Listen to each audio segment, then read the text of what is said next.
আসসালামু আলাইকুম। কেমন আছেন সবাই? আশা করি ভালো আছেন। আমিও ভালো আছি।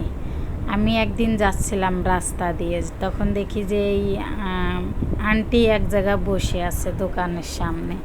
তখন আমার কাছে আম ছিল, তাই মনে করলাম যে এখানে বসে রয়েছে কেন, লাগতেছে ওনারে অসহায় মানুষের মতো। তখন আমি আগে গেলাম কাছে কাছে যাওয়ার পরে ওনার সাথে একটু কথা বললাম, কিন্তু দুঃখজনক বিষয় আছে কেন, কোনো আওয়াজ আসেনি, রেকর্ড করতে পারিনি, হয়তো বা মাউসি সমস্যা ছিল।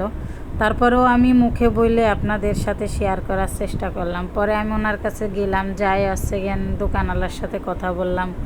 উনি ভ্যানে যাবে, সে ভ্যান পায় না, উনি সেই ভ্যানের জন্য আমি বললাম যে আমি ভ্যানে উঠাই দিচ্ছি। তারপরে বলল যে ঠিক আছে, মানে কি একটা গ্রামের নাম যেন বলছিল, মানে পাশের গ্রাম, তেমন রাস্তাও চিপা রাস্তা, ভালো রাস্তা না, ও জায়গায় সবসময় ভ্যান পাওয়া যায় না, হঠাৎ হঠাৎ করে দেখা যাচ্ছে একটা দুটো ভ্যান আসে। তারপরে গেন আমি ওই দোকানওয়ালার সাথে কথা বললাম, দোকানওয়ালার পরিচিত।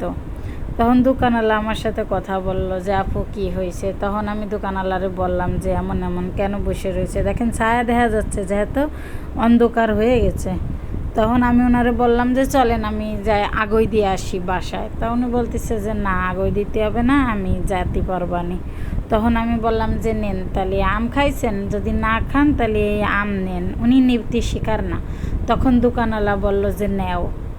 পরে দোকানওয়ালা ভাই অনেক বলার পরে আম নিছে হাতে, দেখেন হাতে আম নিছে।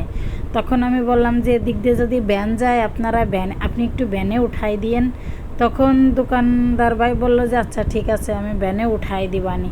তারপরে গেলে আমি বললাম যে গাড়ি ভাড়ার টাকা আছে, যদি না থাকে আমি দিয়ে যাচ্ছি। পরে আবার আমি ওনারে গাড়ি ভাড়ার টাকা দিয়ে আসলাম। বললাম যে যাওয়ার সময় যেন আম ভুলে রাইখে যায়েন না, আর কিছু খাবে নাকি তাও জিজ্ঞেস করলাম।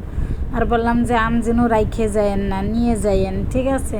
তারপরে বলছে যে আচ্ছা ঠিক আছে। তারপরে সন্ধ্যা হয়ে যাচ্ছে, তো আমি চলে আসছি।